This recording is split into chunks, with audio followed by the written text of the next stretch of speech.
Dynamic Success the Junior College. Enter to win. Masters in MPC and BPC.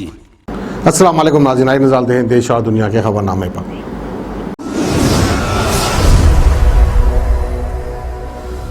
Such news के खबरनामे में आप सबका इस्तकबाल है। आज की सबसे बड़ी खबर आ रही है यूपी से, जहां पे गोंडा में एक ही परिवार के 5 बच्चों की तालाब में डूबने से मौत हो गई। गांव के पसरा में मातम मच चुका है। मरने वाले में 3 लड़कियां और 2 लड़के शुमार थे। दरअसल एक दूसरे को बचाने के चक्कर में इन तमाम बच्चों की दर्दनाक मौत होने का जो मामला सामने आ रहा है, उसमें बच्चों के परिवार में अब एक कोहराम मच चुका है। बताया जा रहा है कि गोंडा जिले के खोरडारे थाना क्षेत्र के रसूलपुर गांव में तालाब से मिट्टी निकालने का काम हो रहा था। इसी दौरान ये हादसा हो गया। एक बच्चा पहले इसमें गिर गया और फिर एक दूसरे को बचाने के चक्कर में सभी बच्चे डूब गए। इन सभी की उम्र 6 से 12 साल के बीच में थी।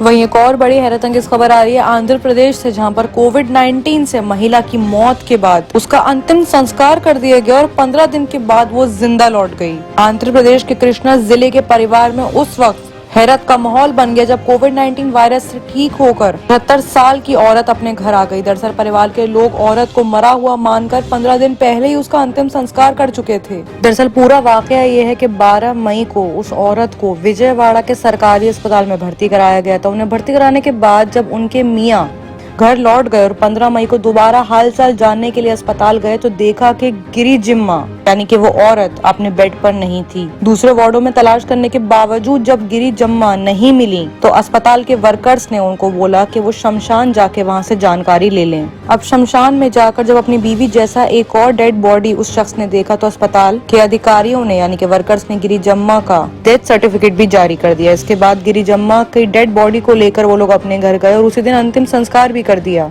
उसी बीवी की मौत से परेशान शौहर को दूसरा झटका तब लगा जब उसके 23 साल के बेटे रमेश की कोविड-19 से मौत हो गई। वहीं गिरी जम्मा अस्पताल के ही दूसरे वार्ड में थी। वो सोच रही थी कि उन्हें कोई लेने क्यों नहीं आया। जब इंतजार के बाद भी कोई नहीं आया तो 1 जून को वो खुद ही घर की ओर चली गई। इसके बाद दोनों ने अपना हाल बताया ताकि मामला साफ हो सके।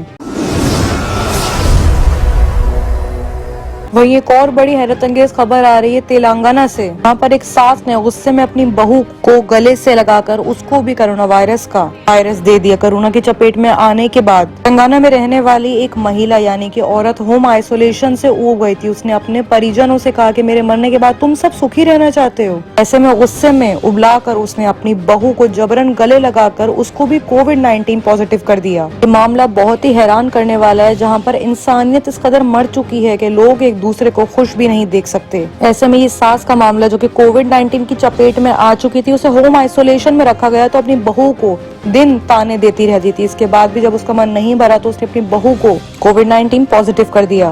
वहीं जानकारी के मुताबिक जब बहू को कोविड-19 पॉजिटिव हो गया तो उसे घर से निकाल दिया गया। इसके बाद उसकी बहन उसे अपने घर ले गई। ये मामला काफी दिल दहलाने वाला है। वहीं एक और बड़ी खबर आ रही है लालू प्रसाद यादव को लेकर, जहां पे लालू के करीबी सांसद एडी सिंह गिरफ्तार हो चुके हैं। सीबीआई ने एडी सिंह के खिलाफ मामला दर्ज करके दिल्ली, मुंबई, हरियाणा सहित करीब 12 जगहों पर छापेमारी की थी। इस मामले में सीबीआई को कुछ सबूत भी हाथ लगे हैं। इसी केस को ईडी ने अब कार्रवाई शुरू करने के आदेश दे दिए हैं। ऐसे में राजद सांसद एडी सिंह को खाद्य घोटाले के इल्जाम में गिरफ्तार कर दिया गया। गिरफ्तारी के बाद सांसद एडी सिंह को मेडिकल जाँच के लिए भी भेजा गया। उसके बाद दिल्ली में ईडी दफ्तर में रखकर पूछताछ भी की जा रही है। गिरफ्तारी फर्टिलाइजर घोटाले मामले के दौरान की गई है।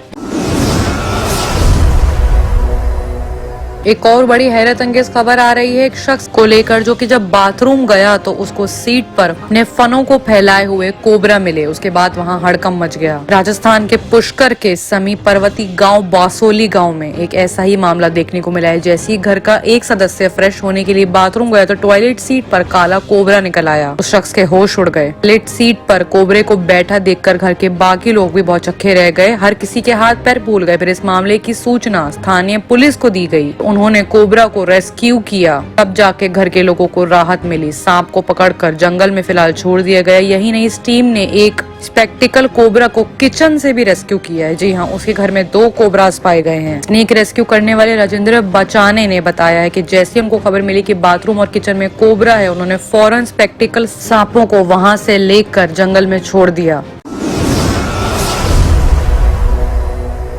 आइए बात करते हैं इंटरनेशनल खबरों की, जहां पे सबसे बड़ी खबर आ रही है इजराइल से, जहां पर 12 साल के सत्ता पर कब्जा करने वाले नेतन्याहू का शासन अब खत्म हो चुका है। अपोजिशन दलों के बीच गठबंधन सहमत होने के बाद बेनेट होंगे अगले प्रधानमंत्री। ये खबर कुछ वक्त से सोर्सेज में तो आ ही रही थी कि कौन बन सकता है प्रधानमंत्री, कौन हट सकता है, लेकिन फाइनली ये कह सकते हैं कि इजराइल में 12 साल से मौजूदा प्रधानमंत्री बेंजामिन नेतन्याहू की सरकार अब जाना तय हो चुका है। मार्च में हुए चुनाव में उनकी पार्टी बहुमत के आंकड़ों को छू नहीं पाई।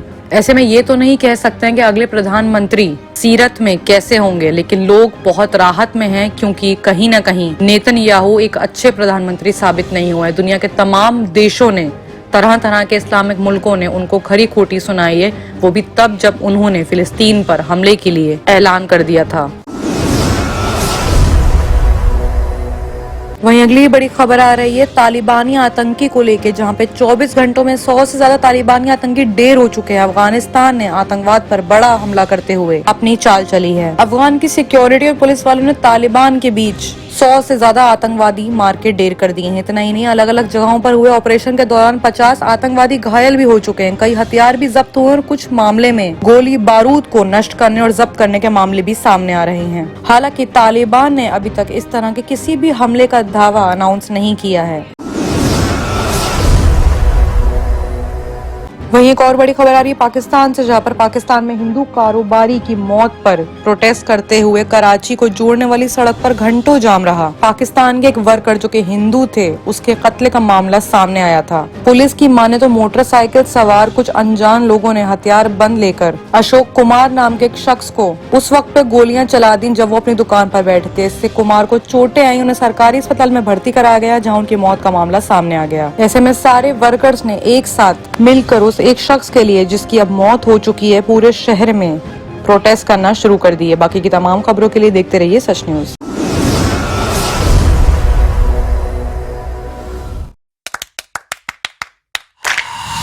Dynamic Success the Junior College. Enter to win. Masters in MPC and BPC. Integrated coaching for NEET, IIT, JEE. Separate block for girls.